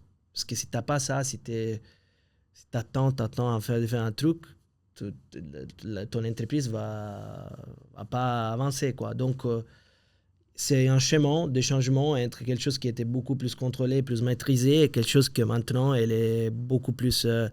on a des chiffres, mais on va beaucoup plus vite. On a plein de phrases de toi qui sont intéressantes comme ça. Pour rebondir sur ce que tu dis, c'est une phrase que moi j'ai beaucoup aimée. Tu as dit, dans une multinationale, tu analyses avant d'agir. Dans une start-up, tu agis avant de comprendre. Ouais, voilà, c'est ça, quoi. C'est que tu dis, en fait, j'ai peut-être pas toutes les infos, j'ai peut-être pas toute la data pour prendre la meilleure décision, mais en fait, c'est égal, je dois en prendre une, en fait. Ouais, tu dois aller, parce qu'au final... Sinon, t'avances pas. T'avances pas, ton chiffre d'affaires stagne. C'est assez... disons, l'expérience entrepreneuriale te pousse à faire ça. Te met un peu à l'angle, entre guillemets. Parce que tu dois prendre des décisions, tu dois y aller. Parce qu'après, tu vois tout de suite ta chiffre d'affaires, ton résultat. Donc, tu dois avoir ces biais pour l'action. Donc, je pense que peut-être je l'avais déjà dans moi, mais l'expérience elle-même, elle te pousse, elle te développe ça de 10 fois, quoi. C'est comme une crash test à la 10e, quoi, tu dois y aller. Et donc, c'est quelque chose que je suis un peu plus à l'aise maintenant, mais je ne suis pas à l'aise complètement. Et encore aujourd'hui, quand je dois faire de campagnes marketing ou des choses un peu plus risquées, il y a toujours un peu ces... Ah, mais on pourrait la tester, on pourrait faire quelque chose avant, est-ce qu'on peut faire pour valider? Mais après, à la fin, souvent, tu dois y aller. Parlons un peu de marketing, tiens. Okay. Vu que tu es sur le sujet, tu nous aides dans la transition. Parce que tu as parlé avant de Procter, tu as bossé chez Pampers, tu as bossé dans les parfums. Maintenant, tu fais de l'huile d'olive. Qu'est-ce que tu as gardé de cette expérience? Pour framer peut-être un peu la question, il y a beaucoup, on discute de ce côté functional marketing, donc le marketing de fonction. Pampers, c'est des couches, tu en as besoin. Ouais. Donc voilà, il faut acheter des couches parce que sinon, c'est compliqué. Après, il y a le côté plus seduction marketing ou marketing de l'émotion, qui est plus dans le côté des parfums, où tu vends en fait une émotion, il y a beaucoup d'effigies, tu dois séduire le client, etc. etc. Qu'est-ce que tu as gardé déjà de cette expérience-là? Qu'est-ce que tu dois désapprendre? Comment l'huile d'olive, parce qu'il y a une fonction fonctionnelle entre de les par deux. le fait que c'est de la nourriture, mais il y a une fonction séduction aussi. Comment tu Absolument. fais un peu le mélange là-dessus sur cette marque? Alors, je pense, sur ces points-là, l'expérience que j'ai eue, c'est fondamental. Le valeur j'ai évoqué avant, en fait, ça, c'est vraiment quelque chose que si je suis où je suis avec ces marques-là, c'est vraiment lié à cette formation que j'ai reçue sur les jobs. Donc, tu évoquais des différents produits, en fait. Pampers, c'est un produit où tu fais un marketing fonctionnel. Donc, tu as en fonction du produit qui c'est l'absorbance, si tu veux, sur laquelle qui est à la fois supérieur que tes concurrents. Et tu veux amener en vie cette absorbance de manière créative et de manière qui soit bien reçue du consommateur final. Dans ces cas-là, pour nous, c'était comme la fonction de la couche est liée à la qualité du sommeil de ton enfant et à la façon comme ton enfant se réveille le matin. Donc, il y avait un bienfait émotionnel, routé, si tu veux, enraciné par la fonction. Sur Dolce & Gabbana, Gucci, il n'y a pas de fonction tout court du produit, en fait, les parfums. Donc, À part sentir bon, mais... à part sentir bon, ouais, mais c'est pas un déodorant non plus. Donc, mais disons, s'il y a une fonction, c'est vrai, mais suivant le marketing, c'est plutôt lié à comme ce parfum, il te fait sentir. Ouais. Comme la confidence, la self-confidence, la confiance en toi, disons, la séduction et tout ça. Et je pense qu'avec Olixir, on est un peu entre les deux, entre guillemets, en fait. Nous, on a un côté fonctionnel, si tu veux, qui est les goûts et la richesse nutritionnelle, la densité nutritionnelle, qui amène une qualité de vie, une longévité disons, plus de longévité, plus de qualité de vie, entre guillemets. Ça, c'est un peu le purpose, le pourquoi de cette marque, quoi. En huile d'olive, plus de goût, plus de qualité, plus de goût, plus de richesse nutritionnelle pour aider les gens à vivre plus longtemps, en meilleure santé et avec plus de plaisir au quotidien. Donc, en fait, je pense que ce que j'ai appris au niveau conceptuel, c'est à 100% appliqué. La seule différence, c'est que quand tu appliques ça à la nourriture, c'est un peu différent. Parce que P&G, c'était vraiment des produits plutôt de la maison, si tu veux. Mais il n'y avait pas vraiment... La nourriture, elle est un peu spéciale. Donc, tu prends un framework qui est valide et important et utile. Et après, tu l'appliques à la nourriture où les leviers sont un peu différents. Donc, pour moi, les défis au début, c'était est-ce que moi, je peux construire une marque qui a une supériorité assez tangible dans la tête du consommateur? Parce que c'est vraiment, aux consommatrices, c'est vraiment différent, c'est différencié pour les goûts, parce que chacun a son propre goût. Donc, nous, on a essayé de construire notre supériorité sur la richesse nutritionnelle et sur la fraîcheur, qui à la fin, c'est un concept qui est assez simple à comprendre, mais qui se lie bien d'un côté à la densité nutritionnelle et d'un côté au goût et aux arômes des produits. Donc, c'est un peu ça, utiliser les modèles que j'ai appris, mais les réinventer pour les défis du produit, quoi. Aujourd'hui, tes leviers de croissance, on parlait avant du retail, donc Manor, Kiss the Ground, etc. Et les indépendants. Et puis il y a le digital. Ouais. Peut-être deux questions. La première, c'est, parce que je pense que c'est toujours intéressant pour les gens qui ont des produits physiques, et souvent c'est dans la nourriture. Comment tu es rentré dans le retail? Ouais. Tu vois, c'est des choses qui sont assez difficiles, hein, c'est toujours compliqué, j'imagine. Comment tu es rentré dans le retail, c'est la première chose. Et puis ensuite, le digital, j'imagine que ça a toujours été une vision pour toi. Ouais. Et aujourd'hui, c'est quoi le split? Comment est-ce que tu deals avec ça? Est-ce que tu veux qu'il y en ait un qui soit plus grand que l'autre à l'avenir? T'en es où? Alors, le levier de croissance, premièrement, deux, à notre échelle à l'heure actuelle, de ce qu'on peut appeler grande distribution spécialisée, specialty grocers, un peu à la Manor, aller chercher les Manor, disons, déjà disons, en dehors de la Suisse, mais aussi des autres partenaires retail aussi en Suisse alémanique. Ça, c'est un premier levier. Et le deuxième levier, c'est le e-commerce, sur lequel on peut aller après. Pour répondre à la deuxième partie de ta question, comment on arrive à être chez Manor, chez Kiss the Ground, je pense que c'est deux choses. La première, c'est les réseaux. Donc, travailler les réseaux, avoir les bons contacts, essayer de construire un réseau qui peut t'amener, disons, peut te faire comprendre déjà qui prend la décision. C'est très, très difficile, ce n'est pas donné.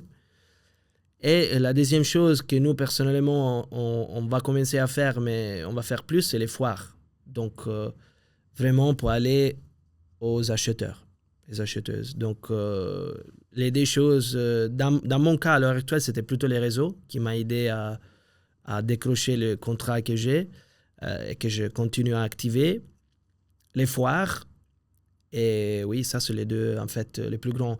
Pour ta question sur les e-commerce, à l'heure actuelle, on est plus ou moins 20% de la chiffre d'affaires. Sur le e-commerce. Sur le e-commerce. Okay. Ouais, environ vente 18-20%. Et pour moi, c'est une chaîne très stratégique parce qu'ils nous mettent en contact direct avec les consommateurs finaux. Il est un peu la chaîne qui est plus stratégique dans la mesure qu'il n'y a pas d'intermédiaire. Mm-hmm. Donc, on va direct de notre production au consommateur final et on amène toute la fraîcheur qu'on veut. Ouais, l'huile d'olive arrive encore plus vite. De l'autre côté, à l'instant, on travaille avec des distributeurs situés, des détaillants, des retailers qui sont sensibles à cette chose. Et donc, ils nous aident à le faire, comme Manor, Kiss the Ground, les indépendants. Et si on regarde un peu au panorama, on a fait aussi en fait, une promotion très importante, avec une activité très importante avec Grand Frais en France, aussi sensible à cette démarche de fraîcheur. Donc, à la fin, on a besoin, en fait, pour pouvoir croître, et un peu c'est le cas de tous les entrepreneurs et entrepreneuses avec un produit physique. Il faut trouver les bons endroits où il y a la sensibilité, où l'acheteur a cette sensibilité de pouvoir comprendre ce que tu es en train de faire. Nous, en fait, sur l'huile d'olive, aujourd'hui, si tu regardes les niveaux des prix moyens, c'est plus ou moins plus bas que le coût de production. Donc, après, tu as beaucoup d'articles en fait, qui sortent chaque année. Oh, le prix de l'huile d'olive a explosé, le prix du café a explosé, le prix de la fève de cacao a explosé. Pourquoi a explosé? Parce que simplement, les prix moyens d'achat, c'est en dessous du coût de production. Donc, il est fait un peu comme les industriels de l'huile d'olive avec, disons, les sources stock des années d'avant. Donc, en année, tu as un prix qui est incroyable. Après, tu as une année où tu n'as pas assez de production et les prix remontent. Nous, on sort de ça. Nous, on parle aux détaillants, on lui explique, écoute, tu dois accompagner tes clients en fait, dans cette chemin. Faire comprendre à eux qu'il y a plus que les prix en fait, à évaluer. Donc, ça, c'est un message pour l'acheteur qui n'est pas en fait son bread and butter, si tu veux, de chaque jour. Donc, il doit te croire et il doit te donner la confiance pour pouvoir faire ces tests et sortir de cette mécanique. Parce que tu vas être toujours plus cher que l'industrie, ça c'est sûr. Et tu vas avoir potentiellement moins de moyens marketing, retailer, media pour supporter l'AS. Donc, c'est vraiment aller dénicher les buyers et les chaînes qui ont cette ouverture à faire cette campagne d'éducation au client final. Parce que la vision que tu nous as exprimée tout à l'heure, c'est d'apporter un produit de qualité avec du bon goût et bonne pour la santé, qui sont un peu les valeurs que tu transpires et les raisons pour lesquelles tu as envie que les gens achètent ton produit. Ce qui est intéressant aussi, une question qu'on avait à te poser, c'est qu'aujourd'hui, l'entreprise s'appelle Food for Health. Exactement. Ton premier produit, c'est Olixir. Que dit l'avenir? Tu vas vouloir développer d'autres produits, d'autres gammes de produits? Est-ce que ça va être d'autres types d'huile d'olive? Est-ce que ça va être d'autres produits? C'est quoi un peu la vision que tu as sur les 10 prochaines années? Alors, nous, en fait, avec Food for Health, on veut devenir la référence de l'alimentaire de qualité. Moi, je vois une entreprise assez grande dans mon futur. Simplement parce qu'aujourd'hui, et on revient sur ce sujet, l'industrie a laissé, en fait, a baissé la qualité de manière si significative, qui a laissé un espace compétitif assez découvert. Que nous, on identifie plutôt sur les produits naturels emballés, comme l'huile d'olive, la sauce tomate, les miels, où en fait, eux, ils doivent avoir un price point. Ces price points, souvent, poussent une qualité très dégradée, disons très, très baisse, et aussi des propriétés nutritionnelles très basses. Et là, donc, nous, avec Food for Health, on vise ces consommateurs plus avertis, qui comprend ces différences que vous avez compris, et qui est prêt à investir, entre guillemets, ou à dépenser un peu plus pour un produit de plus haute qualité. Donc, qualité que c'est toujours pour moi la qualité nutritionnelle et la qualité gustative. Donc, Food for Health va être une entreprise, disons, le chapeau de cette entreprise, sur lesquelles on va avoir plusieurs marques. Et pour moi, la marque, c'est un peu une manifestation d'un arbre. Donc, Olixir, pour moi, va être arbre, donc olive, huile d'olive, olive à manger, et dans l'avenir, peut-être aussi feuilles d'olive, afin pour les infusions, afin de pouvoir utiliser tout l'arbre olivier avec la marque Olixir. Après, je vais passer sur une autre plante, au arbre, celle du tomate, ou je sais pas, les abeilles, et appliquer le même modèle. Mais à l'heure actuelle, je dois arriver à une certaine échelle avec Olixir, et là, on a fait du progrès, pour après aller appliquer les mêmes modèles à des autres verticaux. Et là, la dernière chose que je veux dire sur ce sujet-là, c'est que nous, on aura besoin des capitaux pour pouvoir arriver à cette vision. Et donc, mais on a prouvé en fait à notre échelle avec Olixir qu'il y a une rémunération pour ces capitaux. Donc ça, c'est un peu un appel à l'action. Pour les investisseurs qui ont une passion en fait pour cette catégorie, qui sont motivés par ça, c'est de venir nous chercher parce que on va vouloir développer quelque chose qu'on doit développer avec du capital externe et qui aura sa place. Parce que on a prouvé avec Olixir que ça fait une différence pour la consommatrice finale et on peut aller la développer sur Olixir premièrement, mais aussi sur des autres marques. Le répliquer, ouais. Food for Health, Olixir et après des autres verticaux. Tu parlais des progrès que vous avez eus depuis le début. Ça fait 6 ans, c'est ça? 6 ans, 2019, oui. Quand tu regardes un peu le parcours parcouru jusqu'à aujourd'hui, du marché de Carouge, enfin même avant, tu vois, ouais. Les débuts dans le livret, le marché de Carouge, puis aujourd'hui chez Manor, etc. Et cette croissance qu'il y a eu. Qu'est-ce qui te rend le plus fier dans ce chemin que tu as fait jusqu'à aujourd'hui? C'est une bonne question. Je pense que déjà pouvoir la progression en qualité qu'on a fait depuis le début et pouvoir arriver aujourd'hui avec ces produits-là, ces niveaux de fraîcheur et pouvoir impacter la santé de gens, c'est quelque chose qui a un fort impact, quelque chose qui me rend fier. Et de pouvoir continuer à la développer, ça c'est un peu un envie. Et de l'autre côté, le fait qu'on commence à voir, on a une petite équipe, on est à 3, donc déjà pouvoir créer du travail, faire ça en équipe, construire une équipe de passionnés de la nutrition et de la nourriture, ça c'est quelque chose qui me rend fier aussi. Et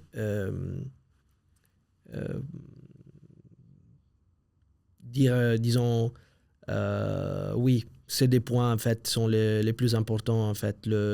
Faire un produit qui me représente, qui a une forte qualité et pouvoir construire. La troisième chose, revenu, l'impact qu'il y en a aussi en Sicile sur les producteurs, avec les producteurs avec qui on travaille, le fait de faire une rémunération juste sur la filière. Les 3 choses, ils sont quelque chose que je regarde, je me dis, ok, c'est bien. Après, ça ne veut pas dire que c'est facile et chaque non, mais tu sais, on regarde toujours Bah, devant en disant il y a tout ça à faire. Et tu l'as dit Ouais. avant, tu vois, il y a encore plein de chemin à faire. bien, Et beaucoup. on prend Beaucoup. rarement le temps aussi quand on est quelqu'un de, comme tu disais, compétitif et Ouais. autres. Tu vois, on regarde toujours devant, mais il y Ouais, a plein de choses c'est qui ont difficile. été faites en arrière, Ouais. qui sont incroyables, qui sont bien. Et des fois, justement, Ouais, de exactement. réaliser aussi, il y a quand même 2-3 choses que vous avez fait qui sont quand même assez, Qui sont quand même assez intéressantes. fortes. Quoi. Exactement. Et qu'est-ce que tu dirais à celui ou celle qui nous écoute, qui est assis devant son ordinateur dans une grosse boîte multinationale et qui se dit, moi j'aimerais aller faire mon vin, mon huile d'olive, mon miel, quel que soit le produit, que ce soit un autre produit physique ou même une entreprise d'ailleurs, sur le chemin que tu as parcouru, est-ce que c'est quelque chose que tu conseilles? Est-ce que, au contraire, comme Jensen qui dit faites-le surtout pas, c'est horrible. Ouais. Qu'est-ce que tu dis à cette personne qui aurait envie de faire quelque chose d'un peu similaire à toi? Alors, c'est intéressant parce que j'ai eu une conversation avec quelqu'un qui s'est posé la question. En fait, un de mes mentors m'a demandé de donner pas de donner un conseil, mais de parler avec une personne qui s'est posé exactement cette question. Elle a un job super, une carrière activée, les équipes, la rémunération, la perspective de carrière et tout ça. Et donc, moi, c'est que je ne lui ai pas donné un conseil. C'est difficile de dire faites-le ou faites-le pas. Mais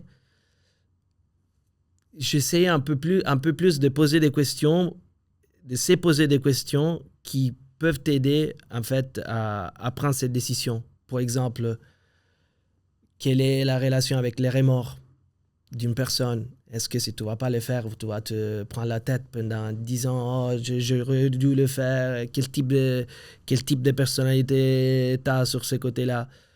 Deuxième chose, je lui demandais de double-cliquer sur la passion qu'elle a pour la catégorie qu'il veut faire. Est-ce que c'est quelque chose qui te drive, qui te motive, qui t'émotionne parfois aussi? Et après aussi, contextualiser un peu ça dans les schémas. Est-ce que tu as un âge, tu as des responsabilités qui te permettent de faire ça? Souvent, les biais, c'est plutôt de dire « je ne peux pas le faire, c'est trop tard, je suis trop vieux ou vieille ». Donc, essayer de recontextualiser ça sur le fait qu'on a beaucoup de temps. Même si j'ai 38 ans, je me sens un peu vieux et je n'ai pas réussi à faire tout ce que je voulais faire, mais j'ai encore du temps. Donc, c'est difficile de dire oui ou non, donner les conseils comme direct, mais c'est plutôt d'aller vraiment explorer un peu cette passion, voir s'il a une puissance. Comprendre un peu la relation avec les remords, parce que ça, c'est souvent quelque chose qui après peut te rendre un peu fou, si vous voulez. Et voir un peu, disons, et contextualiser ces décisions dans le schéma de ta vie. Moi, je suis plutôt risque pro, disons, mais il y a beaucoup d'autres gens qui sont sont plus risque averses. Et donc, ça peut déstabiliser. Ça peut vraiment te déstabiliser. Ça va te déstabiliser. Ça va te déstabiliser, mais au point qu'après, ouais, qui est dur, quoi. Donc, mais je pense que pour moi, en fait, la chose qui c'est intéressant, c'est vraiment les produits. Les produits peuvent être quelque chose de hyper motivant. Est-ce que tu es vraiment passionné par ce produit? Et là, c'est quelque chose que j'ai dit, et ça m'est arrivé, en fait, dernièrement. Tu as ces journées, en fait, la difficile, la liquidité, la trésorerie, la vie, la pérennisation de l'entreprise. Des journées assez dures. Et j'ai reçu les premiers échantillons. Celle-ci que vous avez... c'était la fin de la journée, j'étais crevé, je mets l'huile dans le petit gobelet, je sens, je commence un peu à m'émotionner. Pas pleurer, mais ça m'a touché. Pourquoi ça m'a touché? Parce que j'ai pu sentir qu'on a monté les niveaux. Et ces trucs-là, après, c'est c'est difficile à dire si tu dois l'écouter ou pas, mais pour moi, c'est quelque chose de physique que c'est je puissant, sens. quoi. Quand je suis à l'autoroute et je vois nos livrets, moi, je sens quelque chose. Après, je me pose toujours la question, est-ce que c'est juste, c'est une bonne indication de suivre cet instinct, cette intuition ou pas? Ou quand je suis au pressoir, avec beaucoup de bruit, bordel, mais pouvoir goûter, c'est quelque chose que ça me plaît, ça me motive. Donc ça, c'est peut-être l'astuce, c'est vraiment d'aller un peu plus loin dans la passion, faire un peu un deep dive, si vous voulez, et essayer de sentir cette chose-là. S'il y a une vraie vocation, un vrai call, il faut y aller. Mais c'est pas une décision à prendre sous les coups comme ça et dire ok, je quitte. Il faut vraiment avoir un peu un plan. Ouais, c'est beau. Je pense qu'on arrive sur notre question traditionnelle de fin. Exactement. À toi de la poser. Sergio, qu'est-ce qu'il faut selon toi pour avoir une belle vie, à part de la bonne huile d'olive? Ok. Intéressant. Je n'avais pas préparé ça. Vous la posez à tout le monde? On la pose à tout le monde. Ouais. Oh, alors que j'ai dû... Mais c'est drôle parce que même si on la pose à tout le monde, je crois qu'il n'y a personne qui est au courant qu'on la pose. Donc personne n'a écouté. Jusqu'à la fin. Jusqu'à la fin. C'est mauvais signe. Non, c'est pas... Ouais, non, mais quand même, j'ai écouté. Vous faites un excellent travail. Moi, je pense que... c'est important les côtés de pouvoir faire quelque chose qui t'amène en vie. Je veux dire, pouvoir construire quelque chose qui te réalise. C'est avoir une... Pour moi, ces projets, c'est quelque chose où, quelque part, moi, j'amène en vie moi-même, si vous me passez les termes. Et ça, c'est motivant. Ça, c'est de l'autoréalisation. Même si après, on n'arrivera pas à faire des milliards, mais cette dimension de création, c'est très important. Après, il y a je pense qu'il y a les côtés relationnels, très importants, qui soient dans n'importe la forme, qui soient des liens familiales, qui soient des liens avec ton partenaire, ta partenaire, ou avec ton groupe de soutien. Et je pense que c'est ces deux. Un projet qui vise à ta réalisation, qui dans les processus, toi, tu actualises.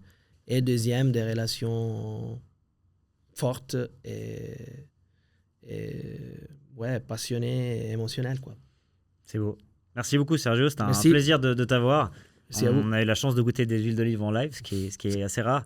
C'est une très belle marque. Pour ceux qui ne connaissent pas, allez acheter de l'Elixir. C'est vraiment super. Donc là, il y a la nouvelle récolte qui va sortir bientôt sur les étagères, je pense.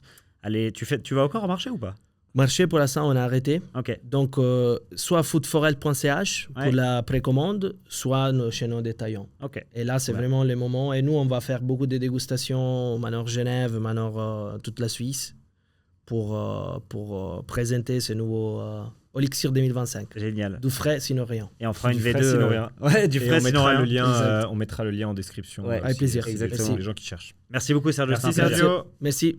Cet épisode de La Savane a été créé en partenariat avec Omega Studio. Grâce à eux, nous sommes dans ce studio incroyable en plein cœur de Genève. C'est bien plus qu'un simple studio. Ils offrent une expérience unique et adaptée à chaque projet. Que ce soit pour votre communication interne et externe, des showcasts, des tables rondes ou des webinars, tout est possible. Que vous souhaitiez réaliser un événement en direct ou enregistré, créer du contenu ou renforcer votre stratégie de communication, Omega Studio a tout ce qu'il vous faut. C'est le studio le plus complet et le plus accessible de la région, avec une vraie équipe de pros qui vous accompagne à chaque étape de votre projet, avec un véritable accompagnement scénique, vocal et narratif pour faire de votre passage à la caméra une expérience réussie et inoubliable. Si vous voulez en savoir plus sur Omega Studio, on vous met le lien vers leur site internet et leur service en description. Encore merci à eux pour leur soutien.